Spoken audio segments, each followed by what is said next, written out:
Hello, Free Enterprise fans. I'm Roddy Rye Sniper, joined by NG Dave in the booth, and we've got Antidale pulling the levers behind the scenes and Curios pushing the buttons, and we are excited to bring you Game 2 of this quarterfinal series between Guerin and Pyre. And Dave, after yesterday's race, seen a lot of hype in chat, and I think it's well justified after the tremendous race they had yesterday. Oh yeah, yesterday's was a nail biter, down to 30-second margin of victory. Love seeing those. Hopefully we get something just as hyped tonight. Yeah, that was an excellent race. Came down to the very finish, and we've got our living bracket where our tournament flag set has a few curveballs for these runners, and the two of them have chosen looting for keys. For those not familiar with the looting for keys flag set, what makes this special from what we've been dealing with, Dave? Well, not only do we have key items in our main summon and moon locations, but we've added monster boxes to key items. So they could be anywhere. But to make it a little easier to find them, we have put the monster boxes back in their vanilla locations.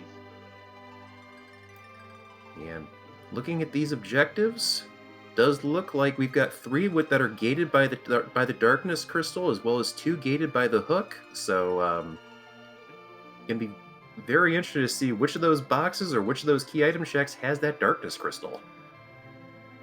And looking at that, this could be a zoomer tonight. Yeah, Give us early darkness, early hook. One of the challenges is, though, depending on how much they have to search for treasures, that Rydia hero could end up being a bit of a problem. So, or getting her up to her highest levels. And we have Team 90 HP and a Magma Key to start off this race. That Magma Key is fun. That means the hook can be buried anywhere. And with that double required hook, yeah, especially the shenanigans. And even a little spicier with that rat tail, but that could potentially have a key item behind it. And but right now, I'm less worried about that hook and that rat tail, and I'm looking for a dancing dagger. How about you? That I am. I would expect to see. Yeah, we could see our runners head underground, get the Feymarch freebie. Pyres decide to do some looting. Yeah, like you said, with the vanilla monster boxes in play, Pyre can loot the Evelyn Castle and not have to worry about the three monster boxes, so makes this early looting a lot more efficient than normal. And there's a Dragon Whip for Rydia right off the start. That's very nice as well. And throw in a little bit more strength here, like a Heroine Robe maybe, and I could see an early Dragon being taken with that Dragon Whip. I did see 2 Sirens in the starting kit. Yeah, the starting kit giving those sirens that let them summon the rarest encounter in a particular enemy set. That Dragon Whip will make very short work of one of the eggs in the underground. So yeah, no, it makes a lot of sense.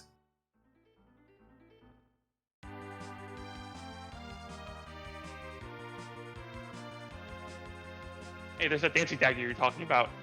Yeah, so actually, probably some of our better offensive options for this party, and a Silent Staff and an Asura Summon. So, see, starting off somewhat kind even with this party. And Guerin has chosen to loot out the Feymarch, and we know where the warriors are. They're in the last chest. Yeah, both runners taking advantage of that vanilla Miab to go into some areas that have better chance of finding higher tier loot, and without the consequences. And there is that Heroine Robe. You're saying without the consequences. That's talking like someone who's never accidentally opened the mat over chest after looting that place out. Well, it's as Stokely Hathaway says, who is, what did I do to deserve this other than my own actions? We did see a Heroine Robe for that Rydia, so that, and a bandana. There is your strength gear you were talking about.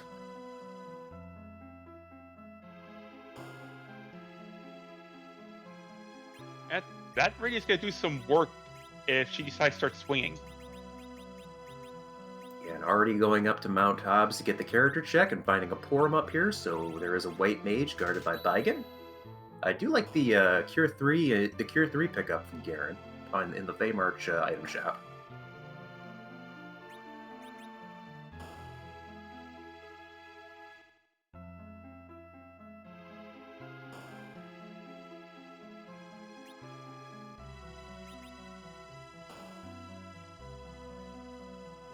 Our Tracker Curios pointing out Crystal Ring in the Famous Freebie, so we have all the agility gear early.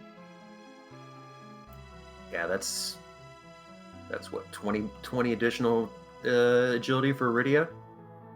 Come on, Guerin, show us which blue robe that is. He looks like he is saving to go. Nope. I thought he was going to go save to check that out, but it is a bit of time. It is a bit of time to reset, but I could see doing that for information. The problem is if it's Water Hag, how do you plan on killing it? I would just use this for reference only.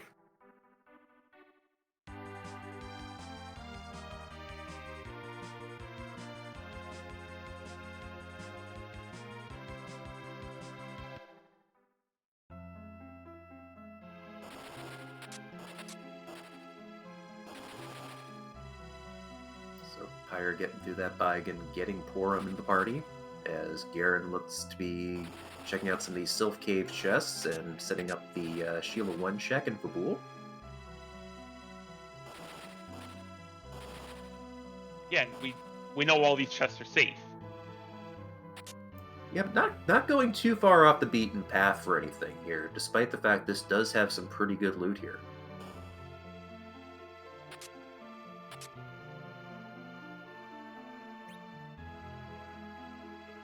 If Pyre decides to be a little bit more thorough, may end up with some pretty good stuff, but honestly, after that Evelyn, I don't know how much Pyre is going to really be digging for treasure outside of the monster boxes.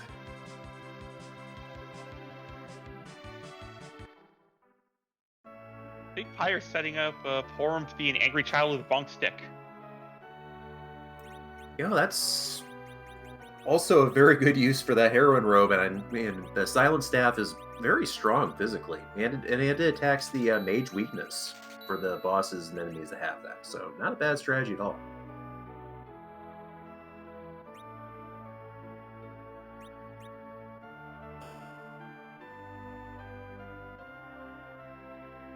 And let's see what awaits us in Antlion. It is just King Queen Evelyn. Yeah, not where you want to see this spot, but it'll be a nice quick check.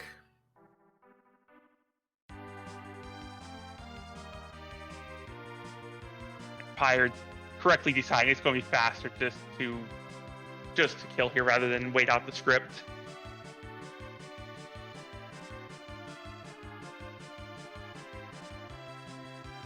$500 HP apiece on them.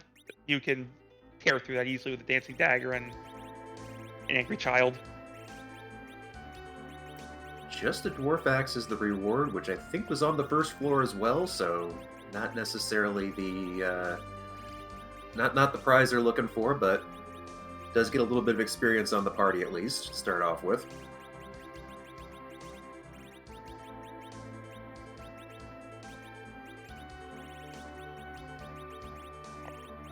She's been very generous with strength here. I've lost count of how many bandanas we've seen.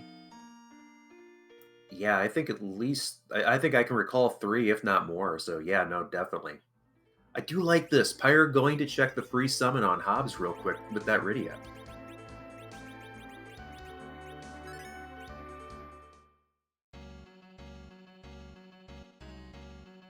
It's Indra. That's a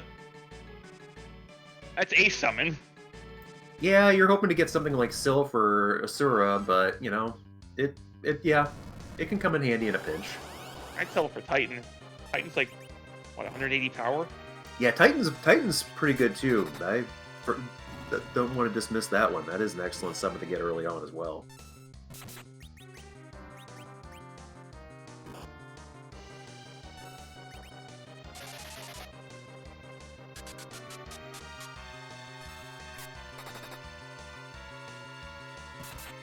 Pyre, having done his first few checks, is going to follow Guerin underground.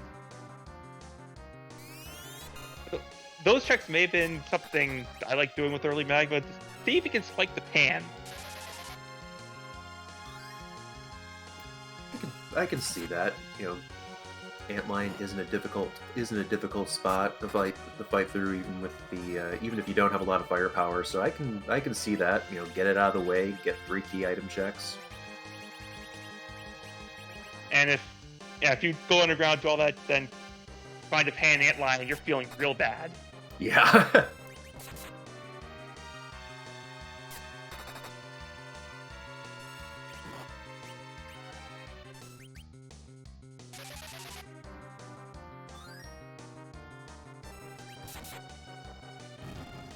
On Guerin's side, we were seeing just how much of a difference that dancing dagger made for Pyre.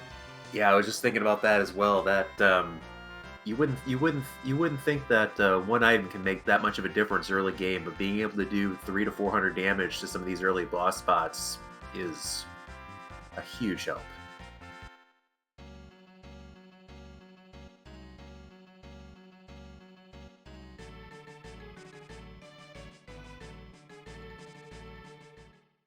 Pyre's decided he has a sizable amount of loot already, skipping a lot of the chests down here. Yeah, that early Evelyn dive, you know, you've already got a lot of really good gear. You're not going to be trying to spike anything to help you out here. You're pretty well set, even with this party's overall lack of survivability as far as hit points. The same purchase, give me some Cure 3s, give me some illusions. Yeah, that's two items, especially early game, that can go a long way in making a few fights viable.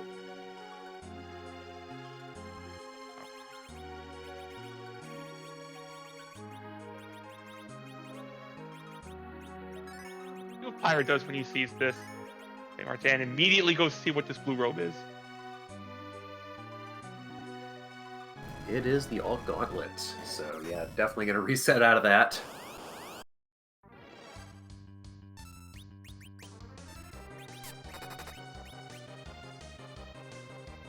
That will be a problem for future Pyre.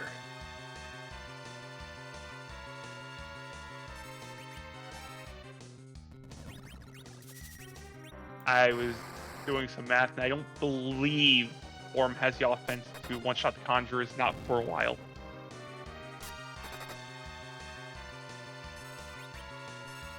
Yeah, this Seed has been generous with that mage killing gear, but yeah, they are somewhat beefy.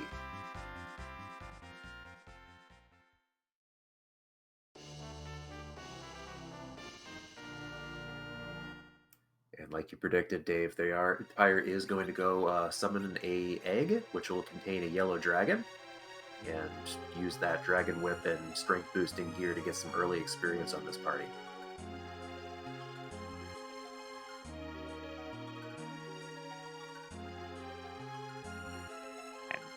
And with the dragon slaying, dragon whip in hand, Rydia handily one-shots the egg. Yeah, that quad damage there definitely coming into play there, and yeah, Berserk, Exit, not quite up to blink on that Porum, but very close.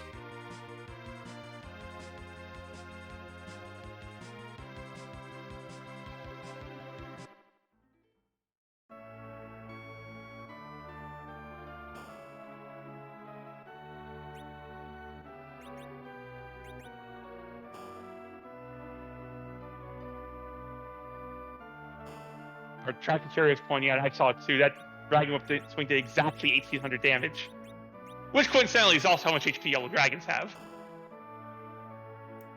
Just showing off with that perfect bid there.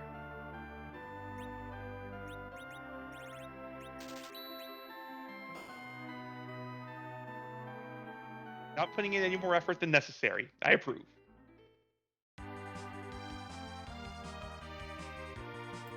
Pyre giving us a look at Baron Inn and finding Sid, having a chat with Odin. Party making very short work of Odin. This makes perfect sense lore-wise. You know, the engineer having a chat with the former king. Yeah, and then the engineer actually being Bahamut, the god of the summoned monsters. Also makes perfect sense if you don't think about it.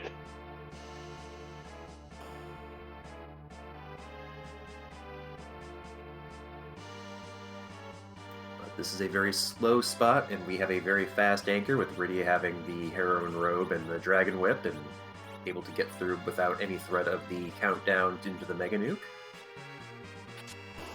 Would you like to go faster, Dave? I would love to go fast.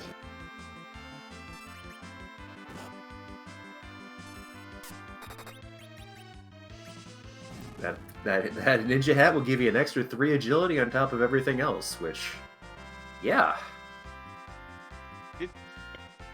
While I was going over, we did see Guerin take a swing at it. Oh, there's power. Take a swing at the doggo, get a stone proc with goose arrows, and get rewarded with a spoon. Hey, that's going to be very nice for that Edward. We've got some good strength boosting gear on him to help him make better use of it. Yeah, no, that could go a long way in helping with this and helping with this early game. Yeah, this is where you just stack all the gear. Give Eddie the black belt. Give Eddie the crystal ring. Ugh. Load the bard up.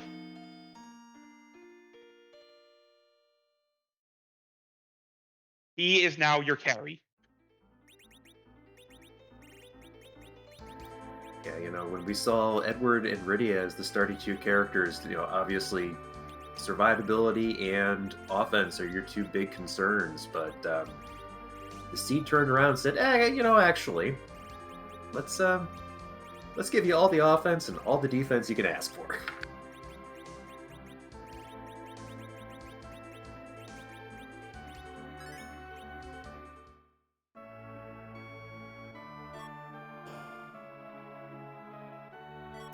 Pyre checking Dwarf Castle, and we have a set of guards behind the in the first spot. I like Dwarf Castle play here. We have Iridia, who would really like 5 random summons. Yeah, considering considering Bahamut, her ultimate summon can now be one of those summons during the latest update. Definitely more of an incentive to go here.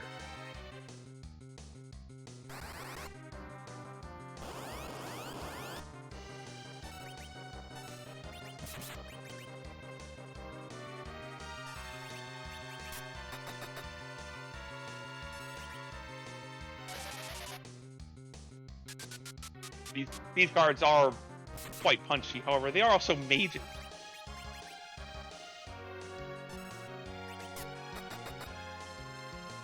Yeah, Pyre's using the stop spell on one of them to avoid the double hits per turn, so not a very good strategy there as far as making the fight a lot more manageable and avoiding those punches. Also avoids any counterattacks if you don't get the silence proc.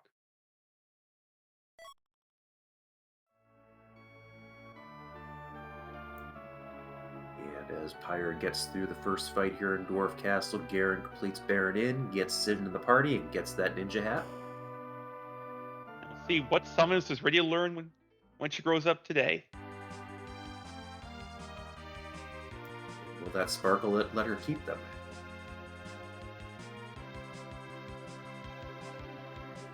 I saw didn't see the last. Yeah, I saw Titan. I did not see the 5th one.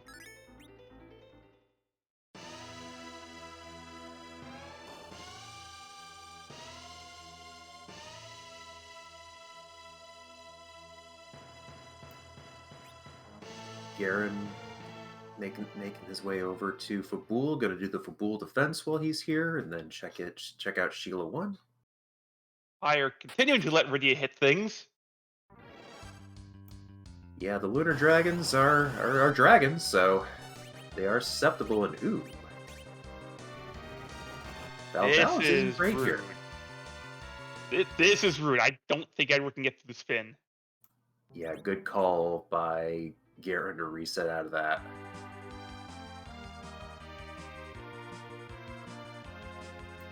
If he does Dwarf Castle and gets the cane that Pyre just picked up from that location, that becomes a lot more manageable, at least early on.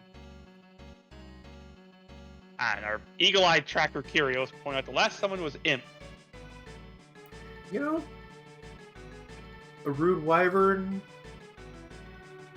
it could be the way through. I've used Imp strats on Wyvern before. It's not advisable, but it works. gotta do what you gotta do. Sometimes best way through is just prompt the Mega Nuke counters.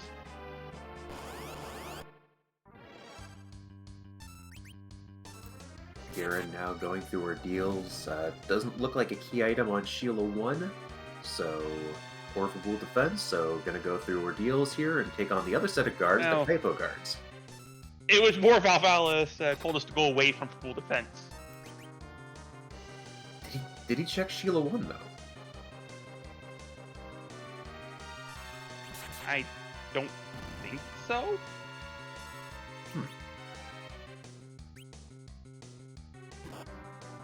Please correct us if he did and we just missed it. And I admit I was a bit distracted with Pyre's D-Lunar fight. That whole encounter was letting Rydia hit things. Who wouldn't be distracted? As part of the Rydia Respect Army, I absolutely appreciate any time Rydia gets to hit things.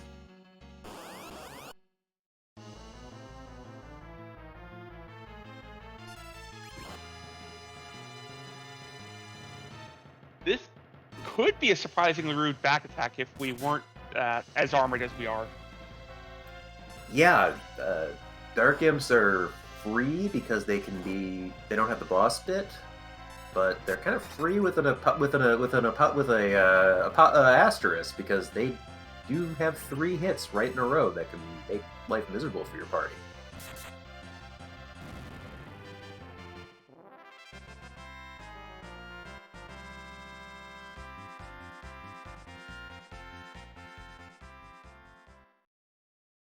Interesting.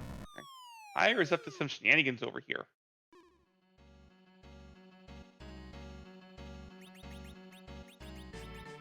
I just saw Odin go into Rydia's first summon slot.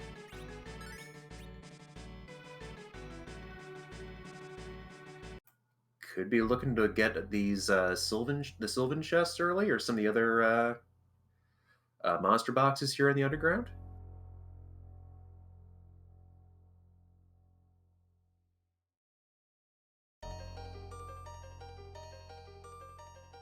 Kyrios confirming we did not miss anything. Sheila 1 has not been checked. Okay, thank you, Kyrios. This will answer another question for us while we're here. It is elements at the Feymarch.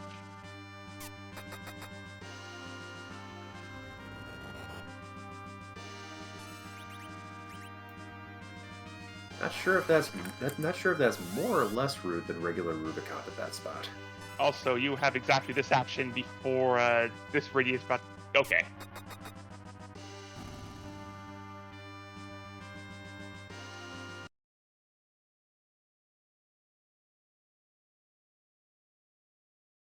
Guerin defeating Rubicon in the Lunar Shrine and getting through Mount Ordeals. Again, not a key item behind this check, but definitely nice to have if Cecil's in the seed. Already have him promoted. If we see on Pyre's side, Porum getting the mute off on these ghosts, avoiding fire twos.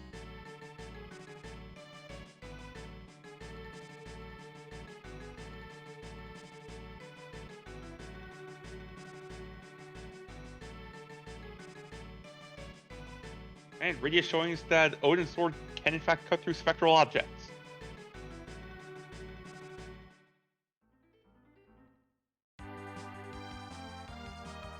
This is not as early as you see the Sylph Cave chest being checked, so I do like this strategy. If there's something here, Pyre could absolutely, like you said, that early darkness crystal, this could put Pyre in a very good position. And just knowing how to handle these chests this early is strong.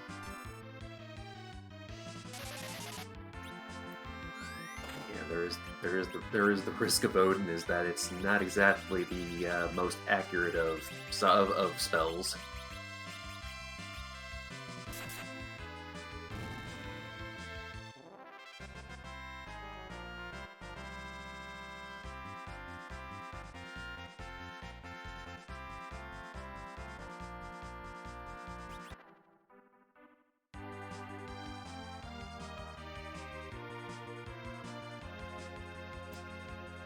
Guerin is heading over to Dwarf Castle after cracking another egg to get some extra experience, an egg to get experience in the party. That is Guerin's first egg. And most likely the same thinking. I want some summons on this caller. Yeah, we know that it's not Leviathan or Bahamut. Not the very powerful AOE spells that Rydia can get, but you know, does get a way through that Fabul defense with Valvalis. I want to see if either runners decide Keyless Tower's a play. Well, there are the 4 monster boxes and the sirens. That does sort of incentivize that play. I could see that. I could see Guerin doing that. I like that play with K-Mab on it. You were saying it's 5 checks up there, the 4 boxes and top of tower. They're relatively easy fights with the firepower. Guerin has the spoon, and Pyre has the heroin robe. Plus, now Kane is getting to the point where a jump will do some good damage as well. Well, these ghosts are being a bit finicky.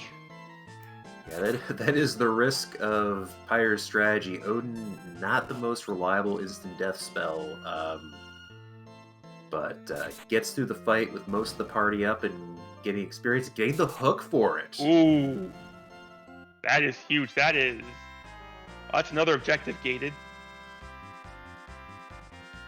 We are a rat tail in the darkness from Go.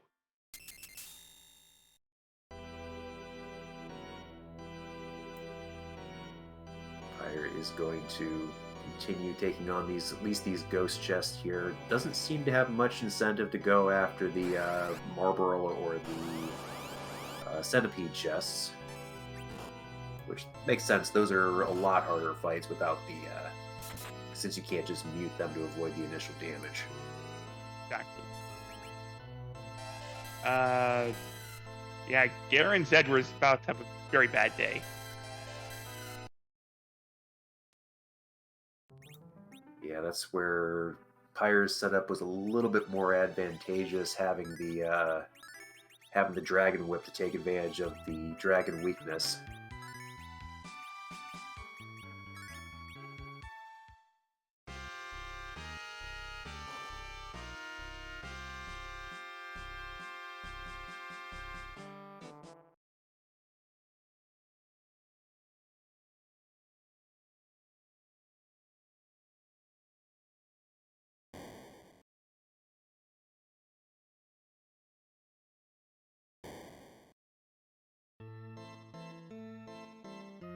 Does Pyre stick around for the mobile Dark Tree and mobile chest, or does he decide we keep going?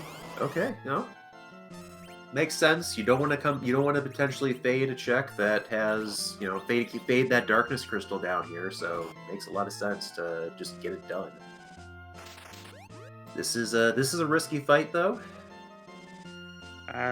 Get some good RNG. Only Sid getting breath. Even though they found some pretty good weapons for him, we're already at that point where Sid's offensive output is starting to drop off quite a bit.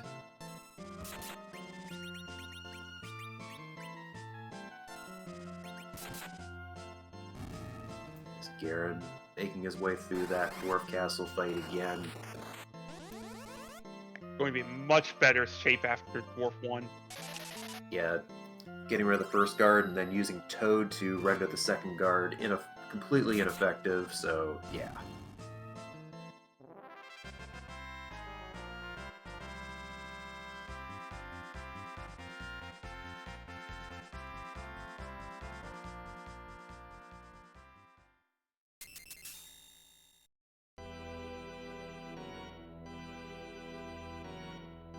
Rydia's immune to breath. That helps a lot.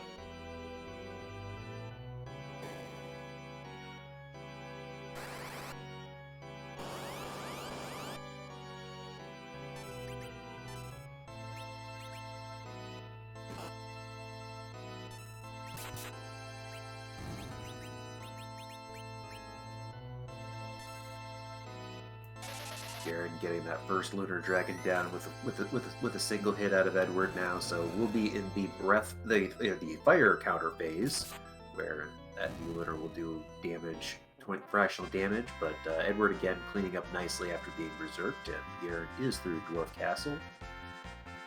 We'll get that cane. And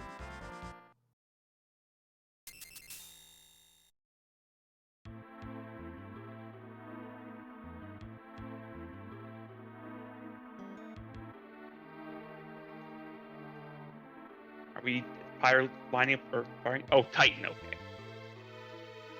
I need to spell selected.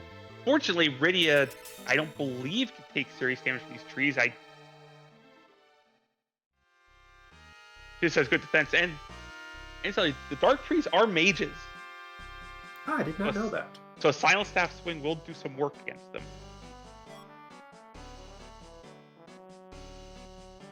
Guerin claiming the Murasame from Dwarf Castle as well, as Pyre uses Virus to clean up that last box here in the Sylph Cave 6, and just a Protect Ring for it. The hook being the big prize out of that Sylph Cave dive.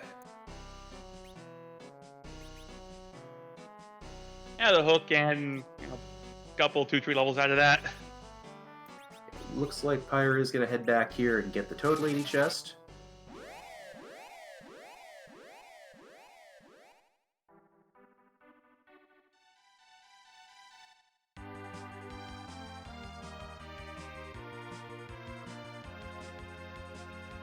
Guerin, are we going to see a play for Evelyn boxes? Yep. Yeah, I mean, we are 30 minutes into this scene. We've only seen 3 key items so far, and good number of checks.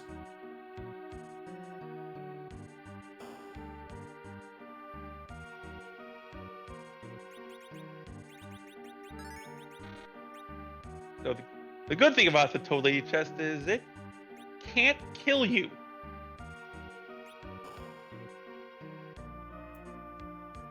Bad part is it can certainly waste your time with Croak, my dears. Yeah, that is the risk there.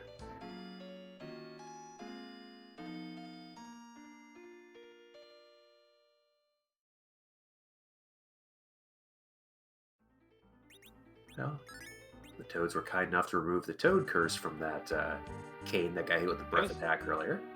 That was some very player-friendly targeting on those Toad casts.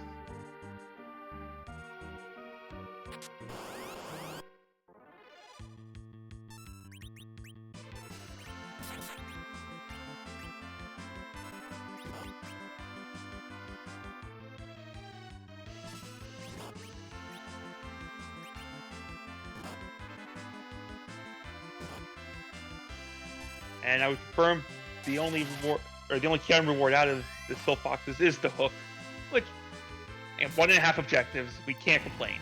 Yeah, no, that's if you know that other than the Darkness Crystal, that's really what you want to get out of this check. So it has to be feeling good about this dive.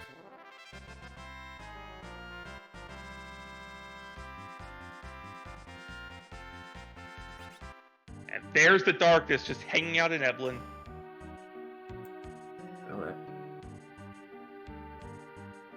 Puts us a Rat Tail or any of our or the Tower Key, or both has the Forge away from no mode for us. That it does, and unfortunately for Guerin, I have a feeling that's going to send him to the moon. Well, the hook isn't hard. The hook isn't hard required, whereas the Darkness Crystal is. So if if everything else is on the moon, that could be a great break for Guerin. Pyre may want to go check that hook, get rid of the Rat Tail objective, or the Launch the Falcon objective, and check those 2 monster boxes on the way. Oh, Speaking of Rat Tail.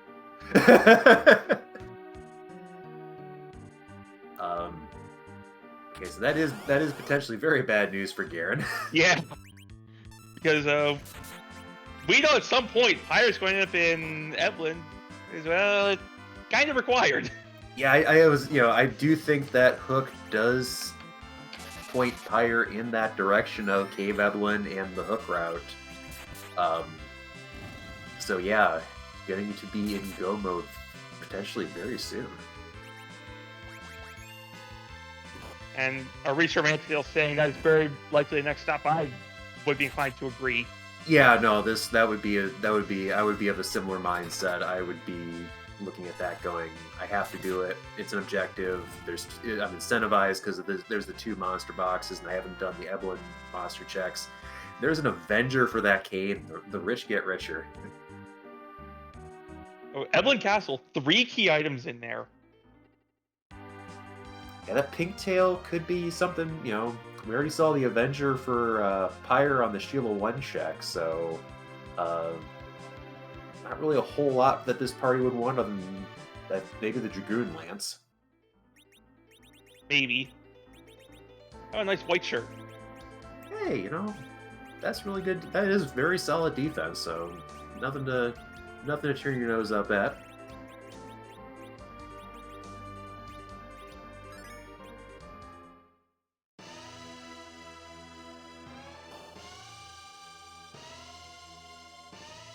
That's why Pyre is going to go pet the doggo before heading over.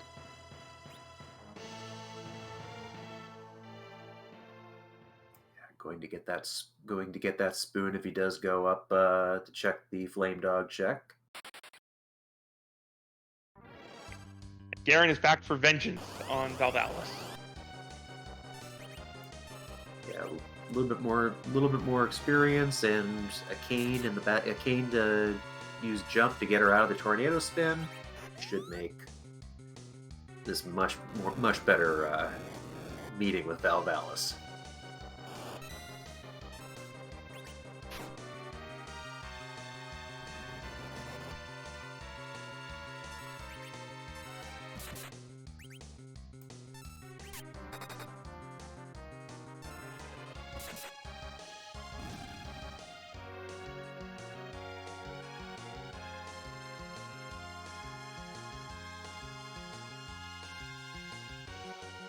While runners are retracing each other's steps a little bit, I'd like to give a shout out to our team recently. We have Antidale, who's rolled this potentially very jetty seed. We have Curios pushing the buttons. Always a tough ask with K-Mavs on. And my co-commentator, Roddy Sniper. This has been a pleasure so far. Oh yes, definitely been fun. A lot more fun doing commentary with you than racing against you, that's for sure, Dave.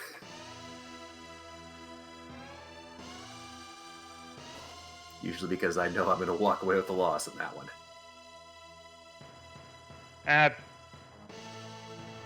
Don't sell yourself short.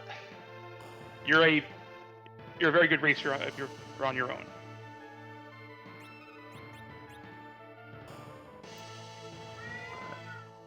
Guerin wrapping up here in Fabul, and as Pyre making his way towards that darkness crystal.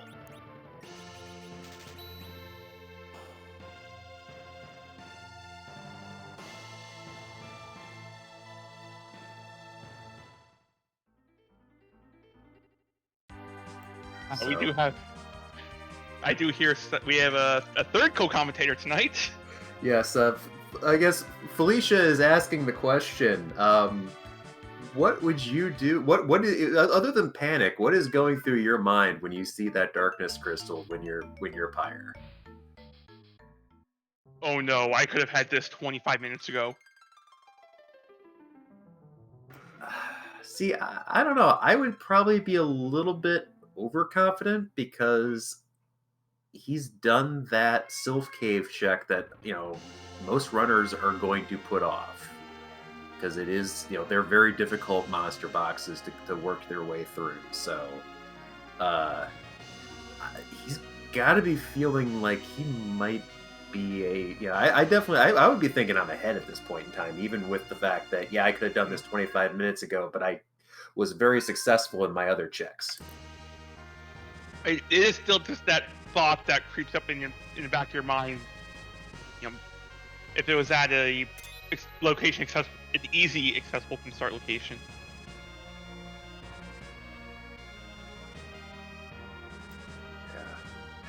I agree with Curios. It's going to be about 50, 60 seconds feeling bad and then getting this red tail and go, oh, I'm in go mode.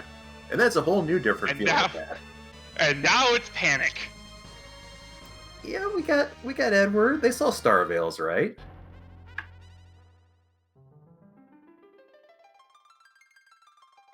You are No. not. We are not going to commentate over half an hour of any strats.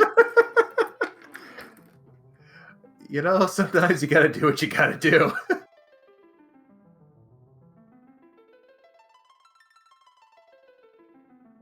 So, Guerin getting a Rosa from the lunar Dias. Always nice to see her. And as Antiel pointing out, we have a lot of bosses left. Lord Goober, the hook is in Sylph Cave. It's in one of the ghost boxes.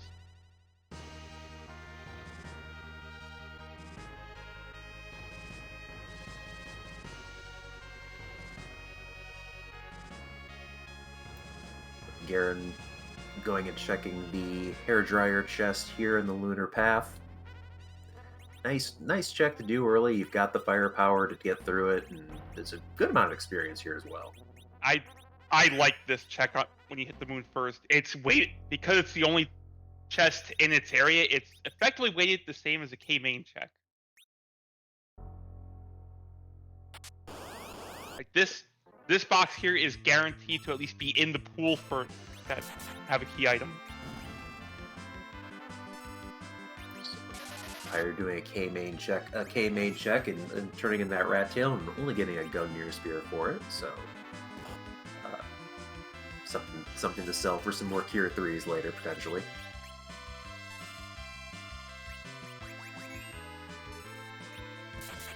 Now the question for Pyre is, what order do you do these objectives in? Where would you be thinking of going first? Normally in a K-Miab seed, you're not really thinking about a grind because you expect to get your experience from the monster boxes that you have to check. Don't really have a great party for it, but I would be considering Mac Giant grind right about now and then going up and clearing that Giant objective. Get this party up to, get that power overwhelming for the rest of the seed. Well, and then hook routing the queen spot into the moon. You could do, yeah, that would make sense since we don't. That would make the most sense routing wise since we don't have the pass.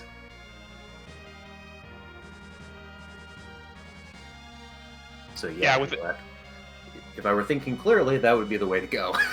Yeah, without the pass, you ideally are finishing on the moon.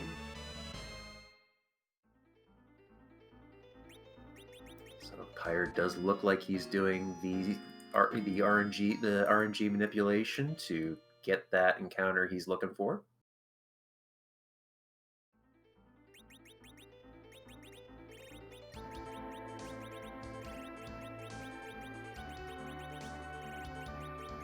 It does appear that both runners are going to be doing that.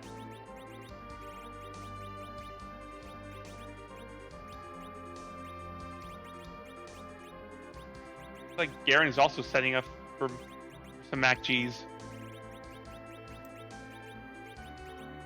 I don't dislike this play. You've got it mostly a mage. You've got Rosa. You've got Rydia. He's got Porum, so you want to make sure they get up to their top level spells of Light and Nuke. Edward, very effective with that spoon, but really needs a lot of levels to get that survivability for the end game. So, I don't dislike this either, even though he's not in go mode like Pyre is. Definitely just get that power and just push through the rest of the seed, and also makes those lunar boxes a lot easier.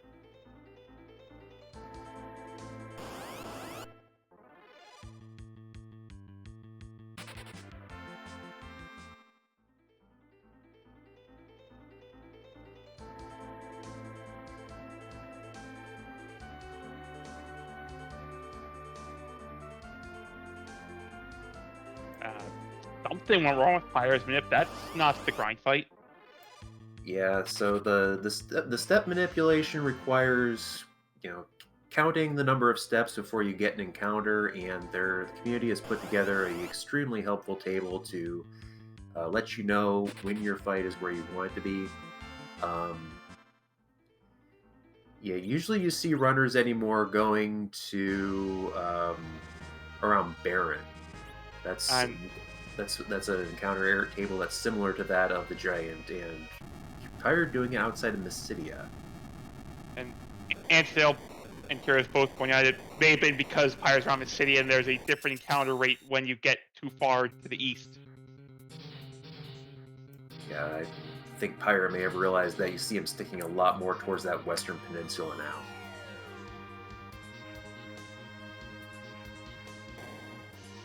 But has the encounter on the step that he's looking for, and is making his way back up to the Giant, as Guerin is doing the same. So we will have dueling Mac Giant grinds.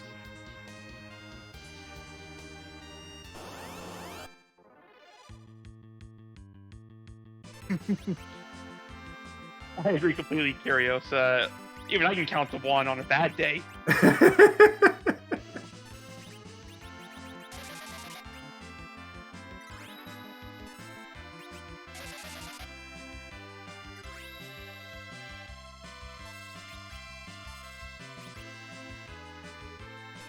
See, how many Mac Gs is he trying to take? We are nowhere near 10 key items. That's a good question. I will be honest. I'm a little bit fuzzy. I'm a little bit fuzzy on my numbers as far as how many Mac Giants you need. It's what, it's not 16 and 16 for a full grind. I think so. Means we could be here for a minute. Although Yeah, Pyre might cut the grind short. Yeah, because you're gonna get a good chunk of experience for both these runners on the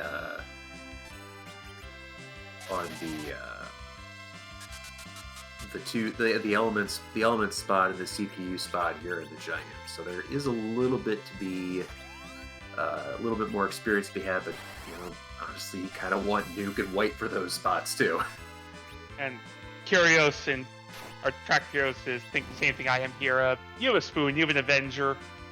You don't need Nuke and White right away. Yeah, no, that makes perfect sense too. The seed has been generous with the melee options as well, so they could absolutely get through those fights and finish off the grind. And Fire 3 is a pretty powerful spell too.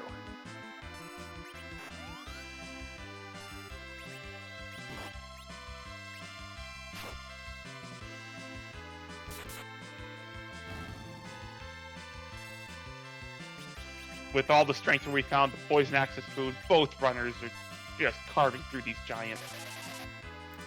Yeah, they've got the fight nicely set up. Both of them have used Blink to protect their party members from the Giant's melee attacks.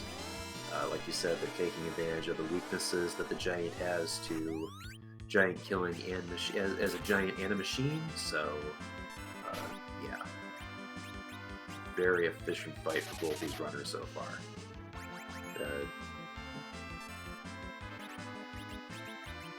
Missing a life glitch on Pyre's side. That is a little bit unfortunate because the life glitch will basically give you double experience for a kill, and missing out on that. Yeah, I think what happened there was Kane high rolled the Giant. We saw the spoon attack and the life were queued up after it.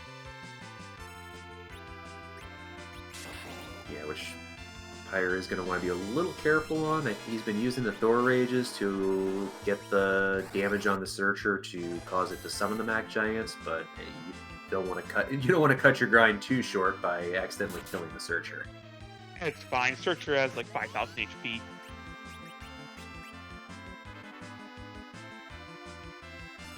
One smack from the spoon isn't the end of the world.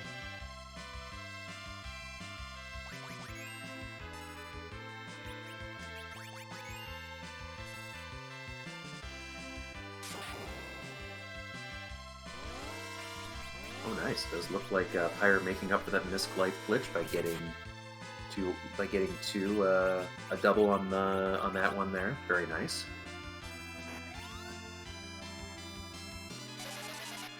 That's a tech we've seen a lot of runners get much better at over the course of this tournament. Getting multiple life glitches on a giant, usually through the use of timing, a jump or a power punch. Yeah, did either of these runners use a Silk Web or a Slow Cast on the Searcher and Mac Giant? Not that I've seen.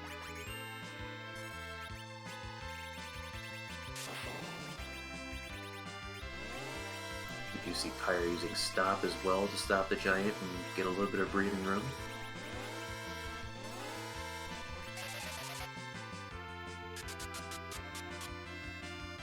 Hey, you asked for it. There's a slow cast. Yeah, I think after seeing Sid get knocked down, Pyre decided, let's play this a little bit safer.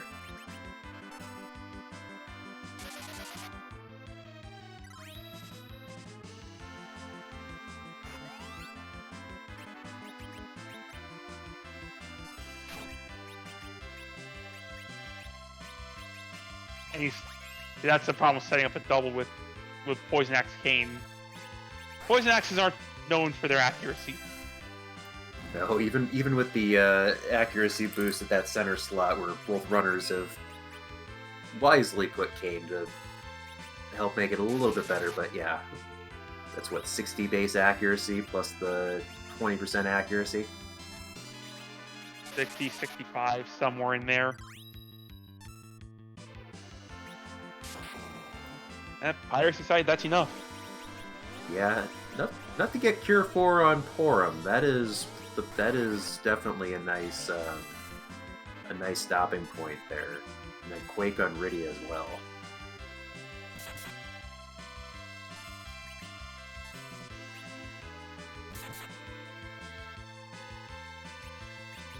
Because the interesting you're choosing the heal here, but Pyre might still open the last arm chest. If you can get the tower key, that does avoid a long walk down the hook route. So yep. Or if you get half a forge and the other half comes from one of your, well, you're not doing the ultra objective first. So yeah, pretty much just half the tower key.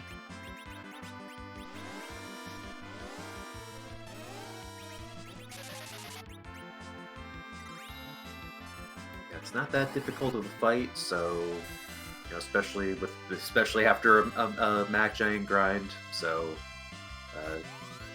not much of a time investment. Merely a stick out of there. Yeah, not much of a reward either, especially with all the silence and life staves we've seen so far. But again, not like I do like the check. Very quick, very easy check. You're here, get it over with, and you might get an easier path to victory.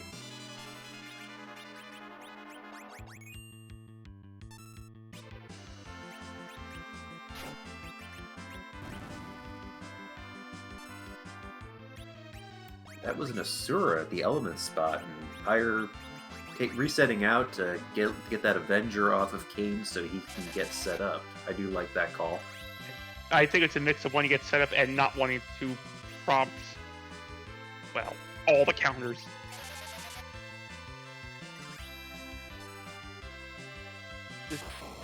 This fight's likely going to be the Edward show once we're set up.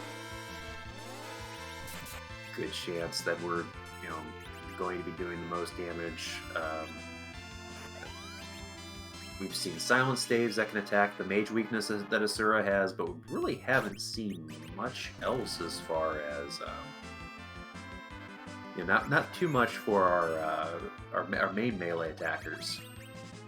I think a mute knife is about the best thing.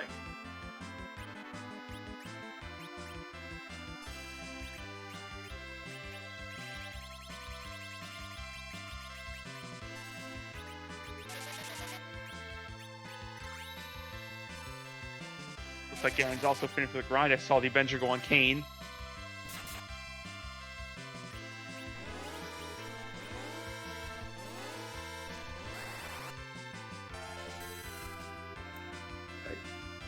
Don't know if that Cane's been back road. I've seen that. Well, no, it's a relatively low level Cane, so that 800 damage probably is just indicative of the levels.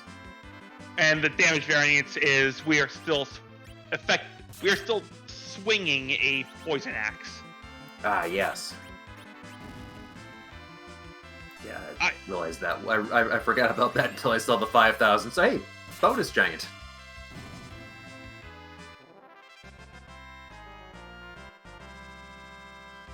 Yep, one more for the road. Yeah, that was 7,600 or 7,600,000 experience on that fight. So Guerin's going to be very close to those top end spells. There's white. And Rose against white, but Rose against that 760 is enough to Rose the white from base level, I think. Yeah, weak on Rydia, so very, very close to very close there.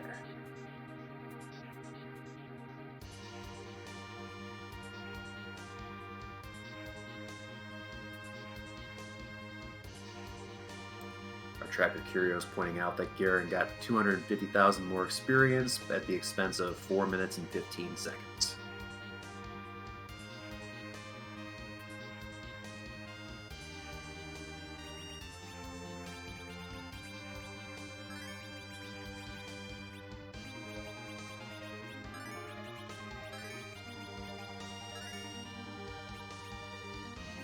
Pyre's Asura fight is very well set up. You have a wall on Asura. Party's reasonably durable. It looks like he's holding action, waiting for that wall to drop so you can reapply it as needed. Yep, and we are just letting Edward swing because you want to minimize the number of counterattacks you're taking. Yeah, I like this a lot. You know, one thing that's sort of one of those advanced techniques you learn through a lot of practice is turn efficiency. You know, it may come more natural to sit there and make sure that everybody's doing something on their turn, but you know, as you can see here, sometimes that's not the fastest way. Well, your actions all have a cost of a few seconds to take effect. If the boss you're fighting has counter scripts to the fight command or to anything, those actions take a lot longer.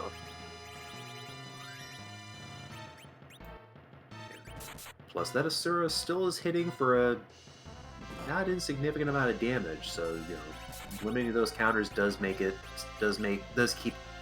easier to keep that party up.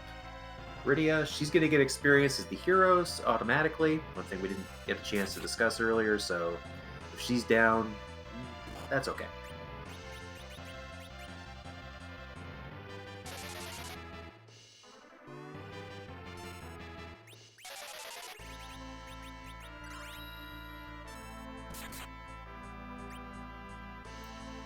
Does look like Pyre is going to have Forum chime in and hit things.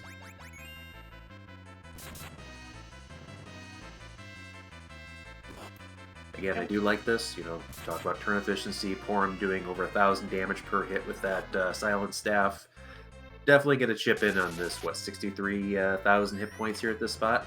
I believe it's 65. It's a good bit. You're good. Most bosses, you're going to be here for a minute. Yeah. But Pyre getting through the Asura fight.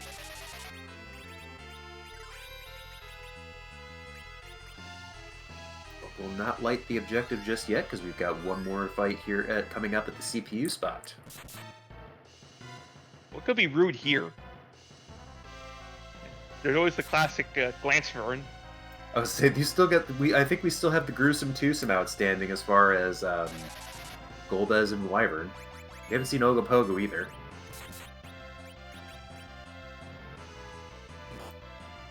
The CPU spot normally just has an enemy that'll slowly drain your HP with a Mazer attack. But the actual stats here at this spot are pretty mean.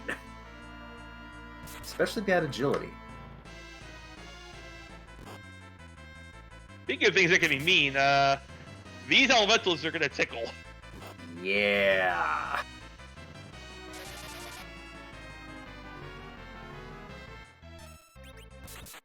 Oof. Triad. That's a Fire 2 doing 2,000 damage on a fairly well-equipped Edward. Yeah, you definitely wanted Rydia back up here. That Quake spell that she's learned is going to go a long way. Is going to help you out quite a bit, I think. Because fortunately, this spot only has 25,000 hit points, so it's a little bit easier to chew through. But I don't know. Sometimes the Maga Sisters get a little bit more experience because of the split between the three, and the center one gets a lot more. HP, it's like, I don't know the exact split. It's like a 20, it's like a 30, 50, 20 split or something like that. So. XP, however, each one is worth an equal amount of XP. Well, always, could have just done a Maga Sister grind, apparently. Oof. Not the target you want that Fire 2 to hit.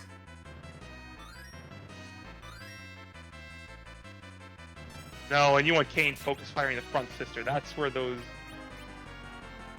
big spells are coming from. Yeah. Once the Delta attack is set up, Mindy can just keep bouncing those spells off of Cindy. they know the real threat here. Maga Sisters are targeting that Rydia, as Guerin is through the Asura fight.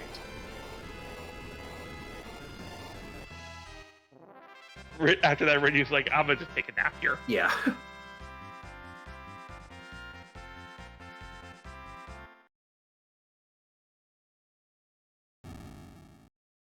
But Pyre is through the fight. Again, the HP is relatively low, so able to get through that once those Berserkers started going. We're able to focus fire and getting all the way up to nuke on Rydia. Yeah, I expect we'll see Pyre land after this and go straight down the hook route.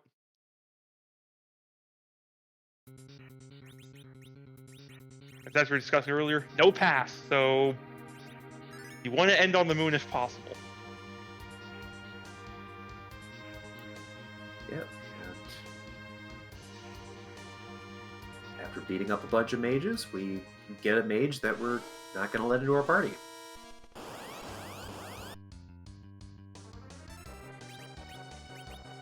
As Palom is waiting after the last spot here in the Giant.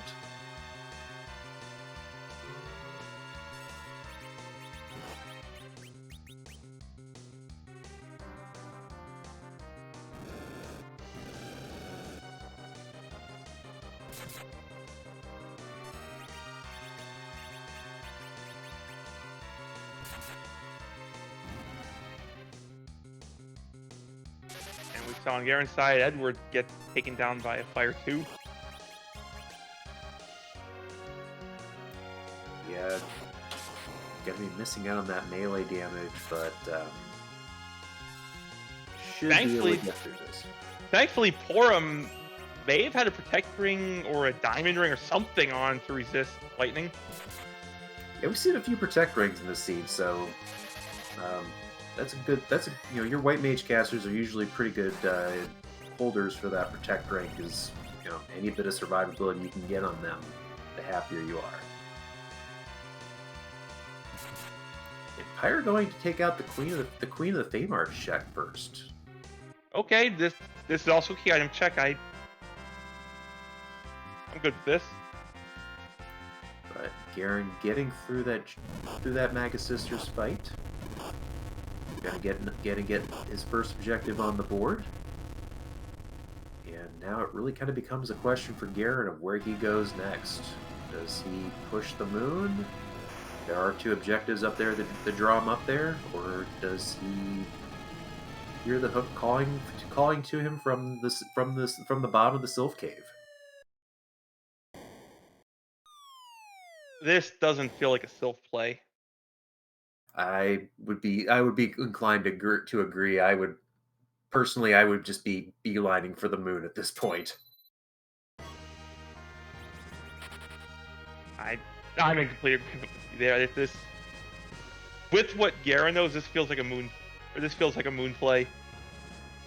Yeah, there are a number of all the K Moon flag is on, so all the lunar checks can be there. Can have an item. Oh, You have a number of monster boxes, but um, might be thinking that Feymarch play actually. This could be very good for Guerin.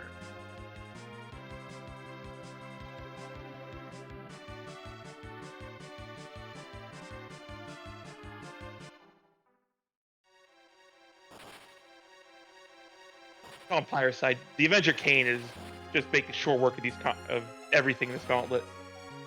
Yeah, this is not an easy gauntlet, but when you're at level 50 and you have Kane automatically berserking and hitting very, very hard, it's not as scary as it normally would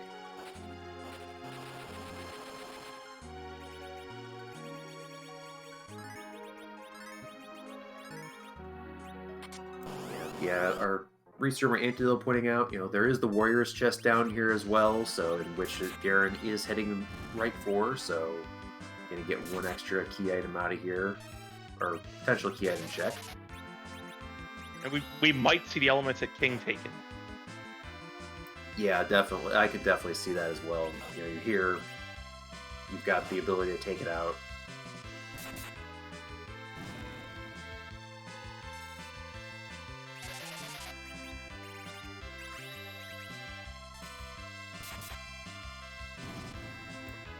Pyre not checking the Warrior's chest. Very happy with the path to victory in hand. Just gonna go do it. I would be very surprised if we see the monster boxes here on the hook route then.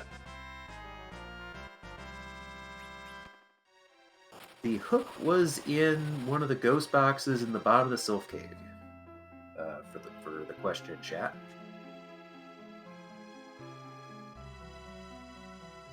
And Pyre went there early. I had a fantastic setup for it. A fast mute casting Porum and Rydia with Odin to sweep the ghost. Yeah, though on that particular box, the Odin did miss, and Pyre was able to keep the right the ship and get the hook out of there. So, and hey, there's somebody we would have liked to have had in our party 20 minutes ago. Eh. And I would have liked to have had Cecil over Sid just because, hey, that auto cover ability is true. Very Pyre doesn't have the Rosa. Yeah, where Guerin will be able to double blink on if anything really nasty pops up at the Murasame or the White Spear altar. I was thinking, Pyre will be a little bit more exposed. I was thinking, what do we have for Cecil that Kane can't use? But cover is the answer to that. Yeah, no, I am very much in the camp of take Cecil, even if you don't have a good weapon, because that ability to cover just comes in handy so many times. Even for that Mac Giant grind, a lower level Cecil with good defensive gear can save you time having to set up and cast those blinks. Very true, and especially if you find a Zeus gauntlet somewhere in your travels, then you can set up cover and Cecil's taking one. Yeah, no, that's the dream of this flag set is getting those Zeus gauntlets and just being able to go, okay, this is very safe. Guerin getting through the gauntlet, the Queen of Monster spot, lighting another objective and getting the package, and immediately going to walk into that Elements fight. This makes sense. You're still hunting for the hook. You're down here. May as well just take it out. Yeah, no, I agree, and there is an alternate path to victory for Guerin. Getting the tower key and getting the two pieces of the forge, it is certainly a possibility that he can stumble upon that. So, not out of this yet, even though Pyre is in go mode.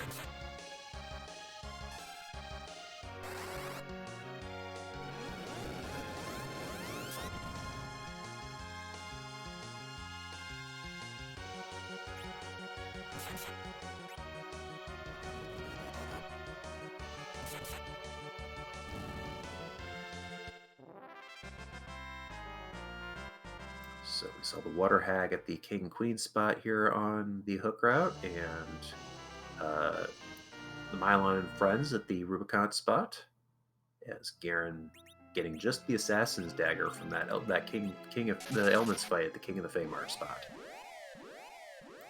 Not what we were hoping to see there. No, we're looking for a tower key, and then I don't believe anyone's actually done keyless tower, so We are going to see it now, because Guerin going to look at those 4 Siren chests and, hoping for the best.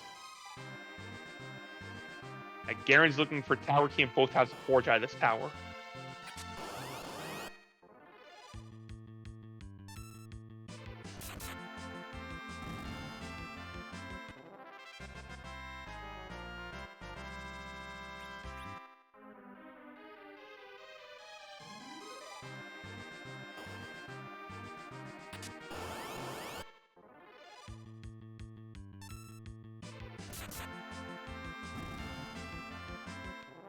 That is Pyre through the hook route. Just has to walk down, launch the Falcon.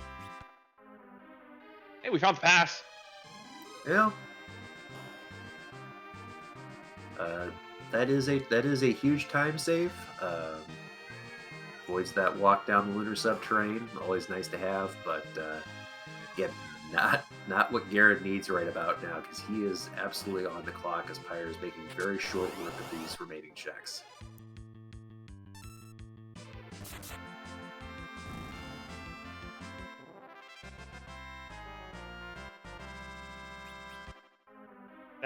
That Twin Harp is dangerous. Yeah, being in the situation I am, unless I get something else in these last 2 checks here in Keyless in the lower tower of Babel, I'm thinking I probably have something my opponent isn't going to have, because I would have assumed my opponent would have pressed the advantage with I would have assumed my opponent probably would have done the Mac Giant grind with the Giant objective. I'm thinking my opponent's on the moon at this point. That's a reasonable thought, which again leads to I think Guerin's gonna check that harp. Yeah, it is a fan favorite check here on Free Enterprise, because the harp song is randomized of one of several hundred songs at this point. Yeah, like 600 songs. Yes, we'll go with that. One plethora of songs.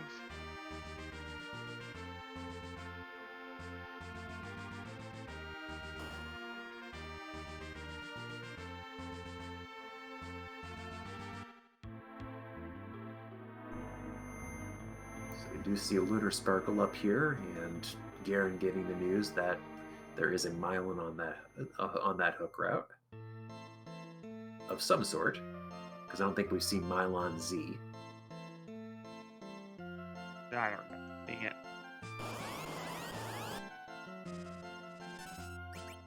What's our Witchburn going to be today? Oh, that's just mean.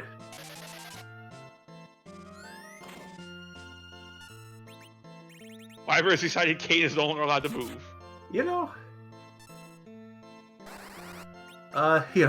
Very annoying target for that magnet, which is just a very long stop spell, but the party does have enough other ways of taking care of this Wyvern before it becomes a threat. This would actually have been a problem if Keyless Tower were done early. Yes, absolutely, because if Ed hit Edward or Kane when we didn't really have the ability to chew through that HP before the nukes came out, that would have been that could have been very ugly. I agree.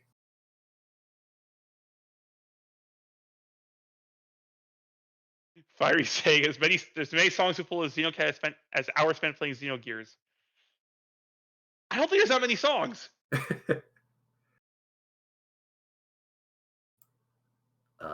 Pyre taking on the Murasame altar, working on getting one more objective done. Again, this is a boss that could have been rude if they hadn't done that grind first. Because Kanatsu hitting with that wave of 4 to 6% of his 8-turn HP total, Yeah, that would have been very scary for this party. Fortunately, it's at, I believe, the lowest HP spot in the LST, but that wave can still do like 1200, 1300 damage here. Yeah, no, the lowest spot in the LST is uh, still enough HP to make that wave tickle quite a bit. And there's that Dragoon Spear we were talking about earlier. You know, might want to take the double red dragon or the red and blue dragon chest just for funsies. Those dragons know what they did. Yeah.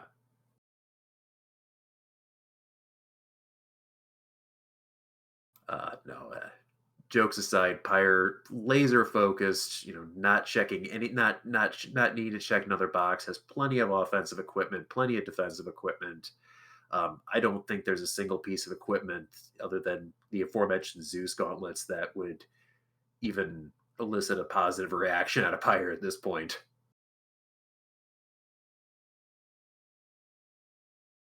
Maybe a Stardust Rod or a Tiara for that Rydia.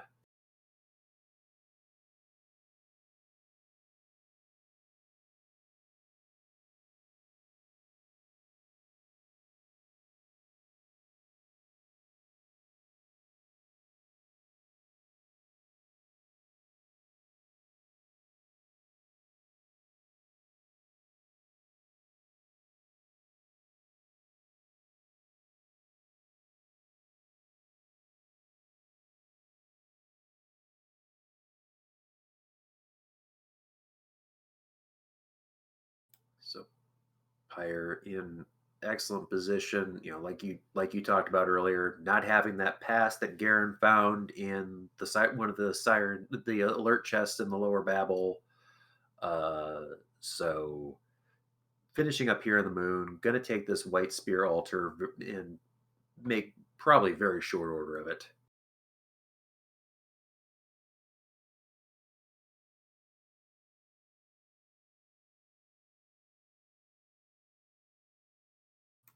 Well, you say short order, but first, the Chuckle Hut. You know, Seed Seed's been very kind, very generous. Let's let it have the last laugh.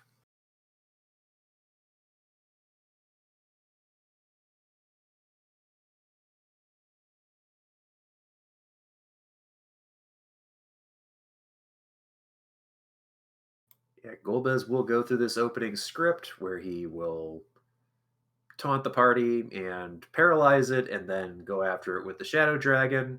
Of course, picking on Edward, much like most people, and taking out our other party member who had paralyzed resisting gear. Ah, Shadow, Shadow with some intelligent targeting today.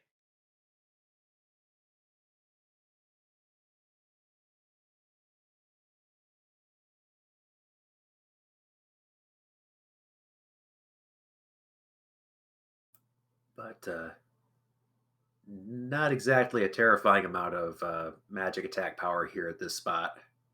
So pretty safe, and then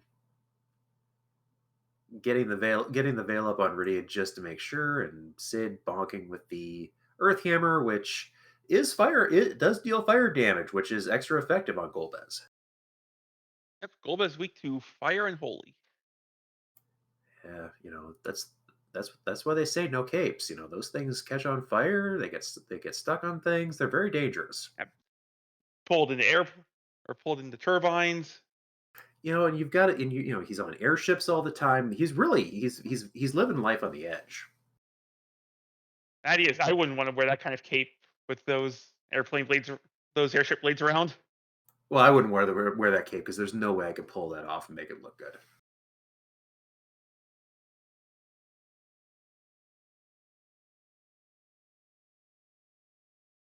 But Golbez is down, getting through with Sid and Rydia,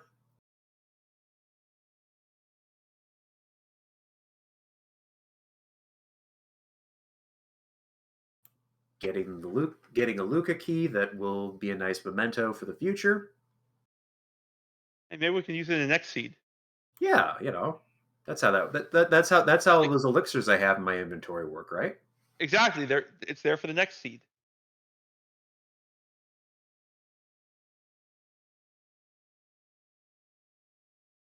So Pyre looking to wrap this up, wrap this seed up, in very good position to be able to take on Zeromus here in the final fight. We do have some technical issues with Guerin, so um, I can't see where he's at the moment. But you know what we can do, Dave? Oh, We can ask a question. that we can. Do you want to ask the question? First, I think we have a little spiel we need to go through. Something about there being hundreds of, there's a randomizer. We can't move Zeromus around. So instead, we have hundreds of different things Zeromus can cosplay as. And as Pyre is walking through the lunar core, we have one question we need to ask. And that question soon will be, whose butt are we going to kick tonight? Is it cute? Is it scary? Does it pay taxes? My personal favorite? Will we have to ask chat to explain the reference to us? Or mine. Will the butt haunt my nightmares? There is some nightmare fuel in that pool. There is.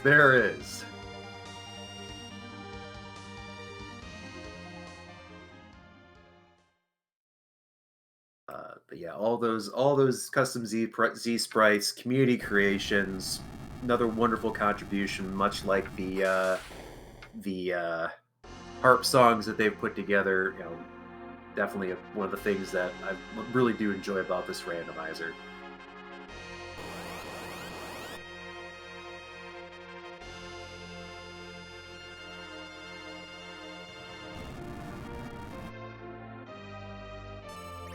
Yeah, it's the first time I've seen a few butts that were ungoogleable. It makes me sad.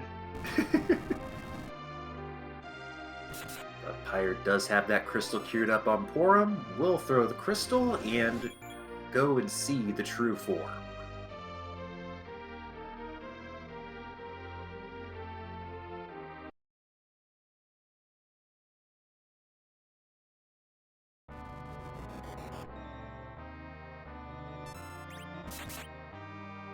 Nope, never heard of this one. Yeah, no, totally obscure reference, That's the fun thing. There's games that people have never heard of.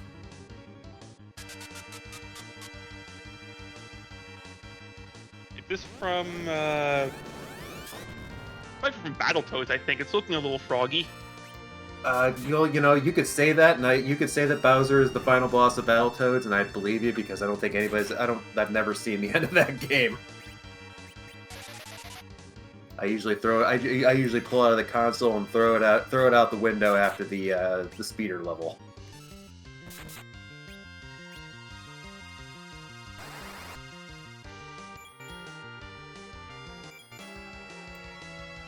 Yes, the king of all Koopas is going to have a very bad time here as Rydia is reflecting nukes.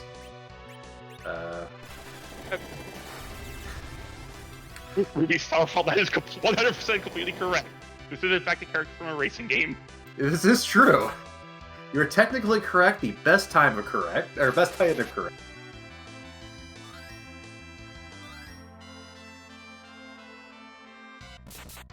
So we're seeing what we call hybrid strats here in this fight on Pyre's side, where he is reflecting nukes and other spells onto Bowser to avoid the nuke counter every time, but also having the melee attackers chip in.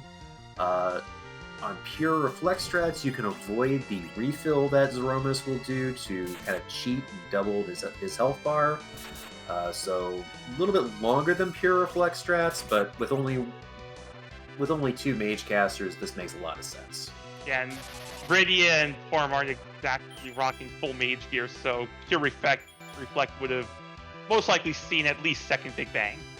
Yeah, you don't really want reflect strats to go there because then Zeromus goes into the black hole, which takes away your veils and can really kind of throw everything off and put you in a bad situation. So definitely hybrid strats make a lot of sense here.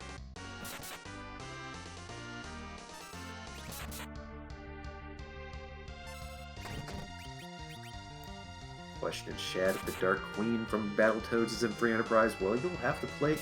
You will have to play through the randomizer yourself. You can be more than happy that the Z sprites are not spoiled anywhere, as far as I'm aware. So I can neither confirm nor deny. Because I don't think I've ever actually. I don't think I've seen it. But Pyre. We have a lot of wonderful resources on our Discord. Unfortunately, that is not one of them. That are the harp songs, so they are not spoiled for people. Yes, we do appreciate when people are able to discover the harp songs and these sprites on their own. We do see Pyre continuing.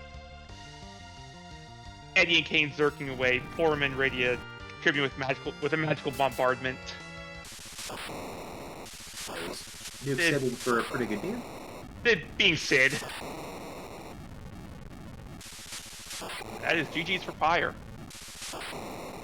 Yep, there is the crack, there is the crumble. Zemus is down on Pyre's side, and Pyre is going to move on to the next round, winning this series 2-0. We'll see if Pyre wants to join us in here.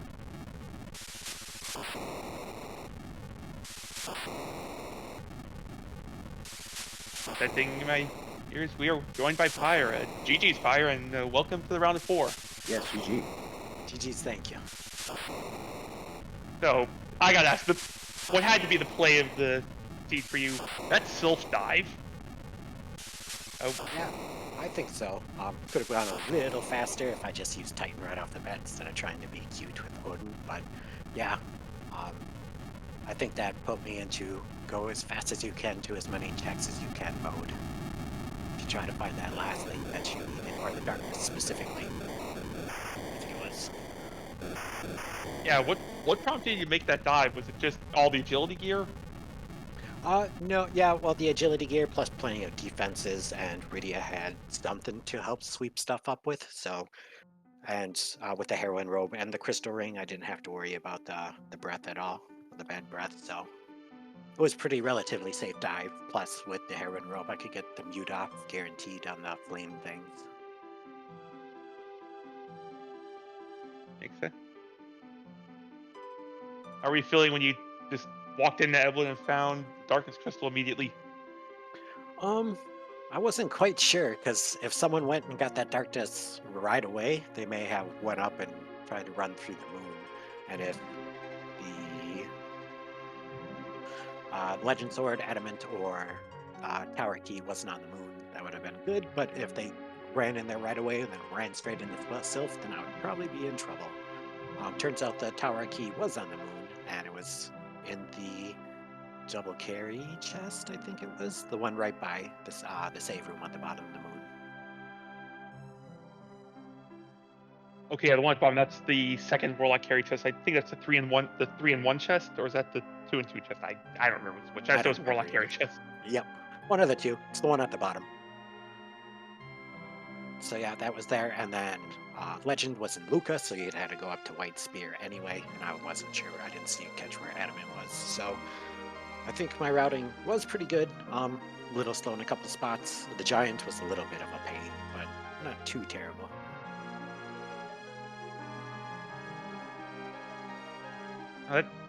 You handled that. You handled the rest, or that seed very well.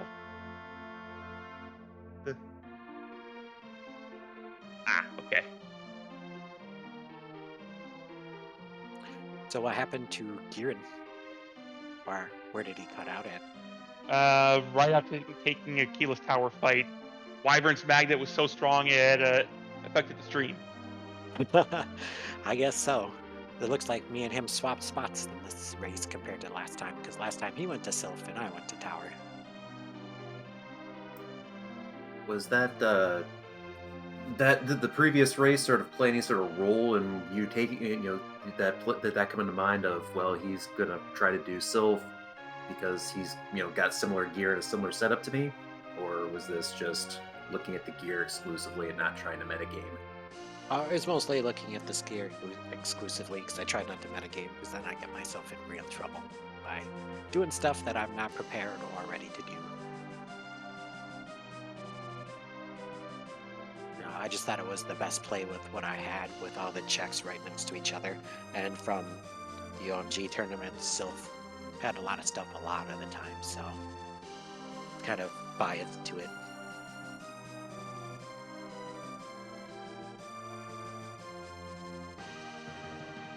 So, going back to the beginning of this, I was just curious your thoughts. Do you have the Team 9 HP starting in Magma Key? Kind of. I saw you head straight to looting up. Was there any thought of taking some underground immediately with the magma?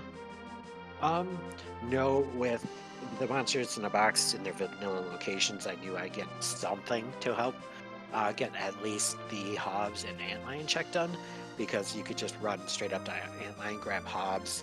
If there's a good enough character up there, you could run down and do a Siren, and I didn't have to worry about wasting one. And then right above Antlion is the Magma box, so you can always easily get to that before you head to Fabul, so you can guarantee not double dip Fabul. Very true. Also, when you did take your Siren, I did appreciate Rydia doing Xaxes to the egg. Yeah, me too. I was like, wow, that was perfect. She doesn't do it usually that good right off the bat, so proud of her.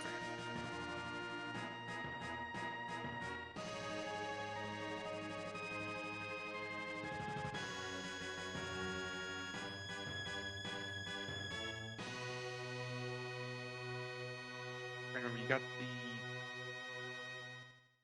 forum you pulled off Hobbs. Yep, it was Porum on Hobbs.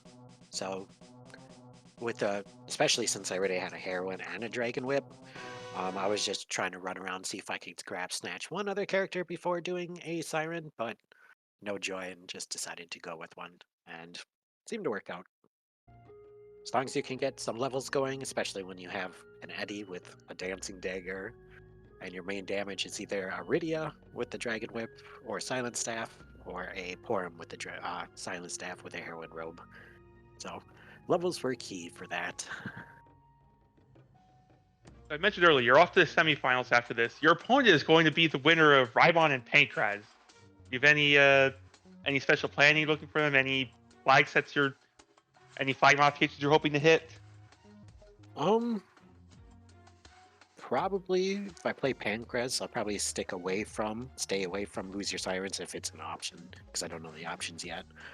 Because he's still quite a bit better than me with skill and knowledge, so I think that would play to a disadvantage. Other than that, I think anyone's game, like the monsters in the box ones, a lot of luck plays into that. So I'm trying to get someone to go with dangerous gates, so maybe either Rybon or Pankraz will let me get that if that's an option too.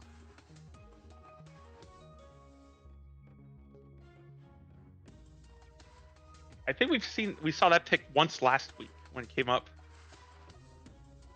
Who picked it up? I didn't see. You remember?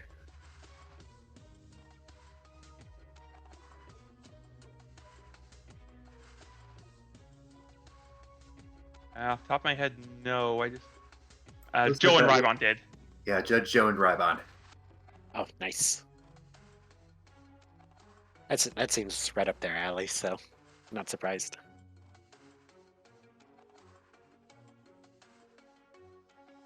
I do wonder what Guerin is up to. So do all of us. I think the magnets were just too strong. Yeah, Wyvern can do that. Oh, Top of Tower doesn't have that much. Top of Tower doesn't have that much magic. I'm surprised Magnet was strong enough to, affect internet connections.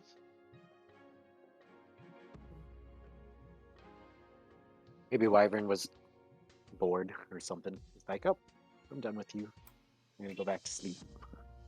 Yeah. Either that or Wyvern got mad after losing and pulled the power cord. Flip the old table. Like, I'm done. You're done too. Wyvern does seem like enough of a jerk to do that, so I wouldn't put it past him. Me either.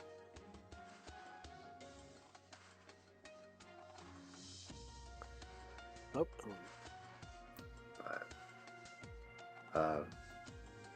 Anything else? Any other questions for Pyre here while we've got him, Dave? I think I've asked about the key things I wanted, which was that dive and find the darkness. Yeah, that was a hell of a play and a hell of a job getting through those difficult chests.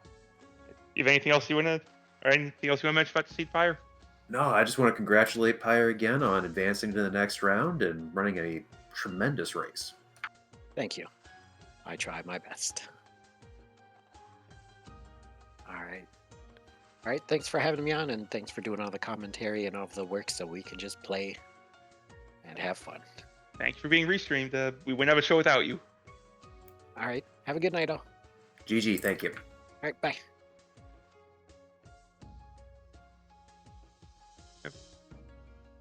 And with that, I believe our time here is going to be done. Yeah, we are still having technical difficulties with Guerin's stream, so we are going to head on off here. We are going to, this does eliminate Guerin from the tournament, but a very excellent showing making it to the quarterfinals, especially with how good everyone's been playing. I didn't get to say this in an interview because of technical issues, but Guerin, I've been watching you practice, watching you grow through this tournament. You have done a fantastic job throughout here. Yeah, I've caught a few of his races as well, and this is, excellent, playing some excellent for Enterprise.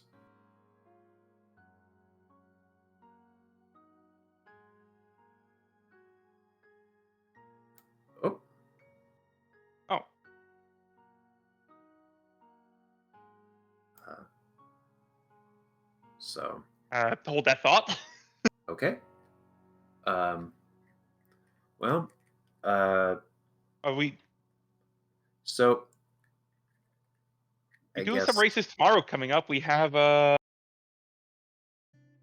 aforementioned Pancreas and Ribon. Their game 2 is tomorrow at, we're just gonna call that midnight Eastern. That I believe is going to be on Free Enterprise Prime. Yep. That's all we got on the slate tomorrow is that match, and look forward to it. I am 100%. Even though it's at midnight my time, I'm still gonna be tuning in for at least some of it. Yes, please. If you want to find out more, please join the Discord, and you can keep track of other tournament races as well as our tournament for the eliminated racers, as they continue to play on. And we are joined now by Guerin. Hello there. Guerin, GG. Thank you. Okay, we didn't catch what happened after your Wyvern fight. Could you fill us in a little bit on what happened afterwards? Okay, so Wyvern was where again? Just remind me where it was. Top of the tower. Top of the tower. Okay. So after that, I did hop into Sylph, took until the hook chests in, and then it's like, okay, well, there's go. So then it was Trade and Rat, go to White Spear, then Murrah Altar, then do Hook Route, and that was the Path to Z. Right, for you it makes more sense to do the altars first in hopes of spiking the tower key because you had the pass. Exactly, yeah. But it seems like if that hook was gotten early and it had something like a tower key or something else along the hook route, I was probably cooked. Which looks by the time it might have happened. Yeah, Pyre did a early dive and found that hook. And what was on the hook route chest then? No idea. He dove Sylph Cave. I know he dove Sylph Cave, but he got the hook. But what would we get? To look no at idea. The boxes? No idea. Pyre tried Evelyn Castle, got go mode, and there was no reason to check the hook route boxes. Yeah, okay. I thought he did Sylph Cave before Castle Evelyn. Okay, so that means he would have obviously failed all the checks you need to do, like March King, all the chests there, the Tower of Babel, and all that stuff. Yeah, That makes sense. He was in just perfect routing in that sense by going to that Sylph Cave early and getting that hook. Yep. I mean, I'd thought about with going to Dwarf to get ready online for, hopefully a sweeper, but then I figured do other stuff first, like Eblin and yeah, Sylph was the play, unfortunately, but I went too late. Yeah, sometimes rando gonna rando. Yeah, well, I knew with the setup, it's like, okay, this is hook, it's +1, and then it's go. It's like with Rat being in Castle Eblin, it's like it's a hook race. Whoever finds it first wins.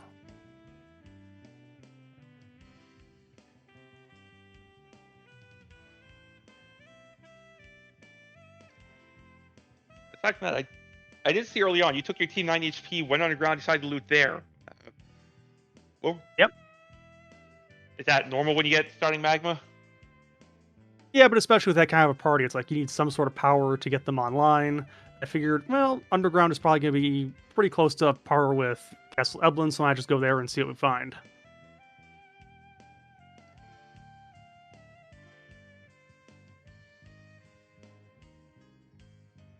I can tell you Evelyn had power.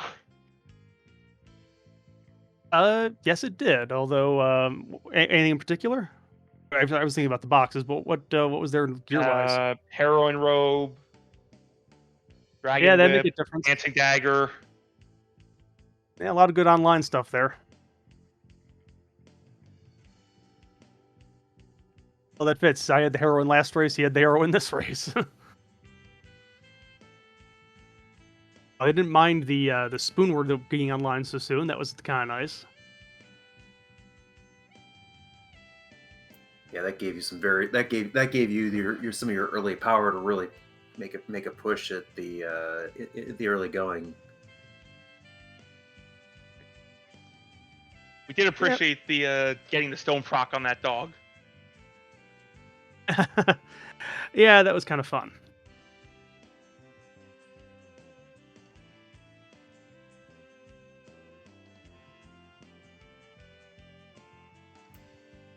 So, unfortunately, this is the end of your run here in Highway to the Zemus Zone 6. Played extremely well this entire tournament, but unfortunately, um, not your couple nights. What are your thoughts on the tournament and the flag overall? The flag set overall. I think it's a fun flag set overall. I mean, I've had fun racing it. It's kind of a shame it came to an end, but Pyre is unbeaten. There's no shame in losing to him. He's a very excellent player. I knew that it's like you have to get lucky. And last night was the night, just didn't execute quite well. And tonight's like, well, it's a straightforward path. I'm probably going to lose 9 times out of 10 on that setting. I will say it again, as I said before you came in, or before you knew you were coming in. You have made significant strides throughout this tournament as a runner, and I'm hoping to see you continue this into whatever event is next. Yeah, I'm looking forward to it. It's been fun. I mean, this is the first I've ever made it, so happy with that. And I'll go Pyre because it's always best to lose to the champion, right? They say that. Although Pyre's gonna have an uphill battle next, depending on who wins the next match. True, but Pyre is very, very good. So I'm glad I hung with him pretty well, at least in one race. So it was a good time. That's not a comment of anything other than the next opponent is likely to be Pancraz. Well, I lost Pancraz too, so.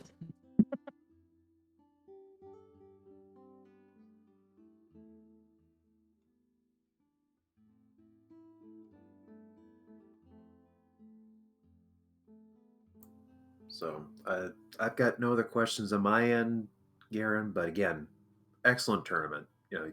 Ran even this siege. You ran very well. Made good decisions. Just didn't It just doesn't pan out pick the sometimes. exact right pass.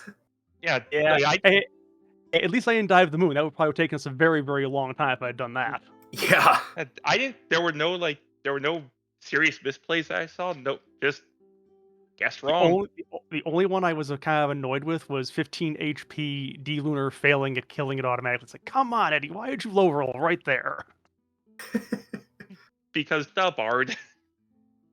And of course, the next time around, it's like he gets 1800, and then everybody else is alive from the first boss. Like, really? trades last night with karate.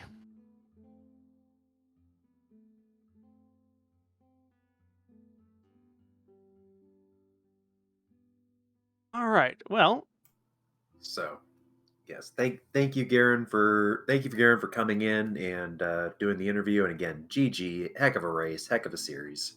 yeah, sorry my stream cut out there at the end, but hey, at least the race was, I think, over by that point, wasn't it? No, there was still 12 minutes of race after it cut out, I think, roughly. Yeah, Guerin was Oh. still, or Pyre was still wrapping up his objectives. So we did not see you get the hook. Well, that's unfortunate, but I don't usually have stream problems, so I'm kind of surprised. Oh well.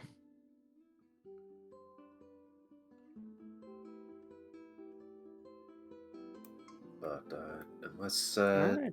Dave has any other questions, or Guerin, if you've got anything else you'd like to say before you go, thank you very much. No, but thank you for restreaming. It's always a fun time. Hopefully, you'll see me on some future restreams in the tournament if we have time. So, GG all, and thanks for volunteering. All right, GG, and thank you, Guerin. GG's.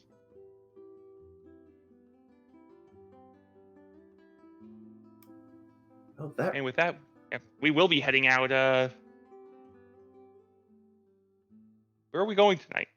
we are going to go see our good friend Inven, who is also playing Final Fantasy IV for Enterprise, but with a bit of a twist. He is playing a randomized door seed on his channel. So we'll get to see a new mode that is being worked on through another fork of the randomizer, as it's now open source. People can do fun things with it. So Inven is currently going through one of those seeds. Give me. Okay, someone else got it. So, yeah. For NG Dave, for Antidale, and for a restreamer Curious, Tracker Curious, thank you. Good night. Ali beat me to it.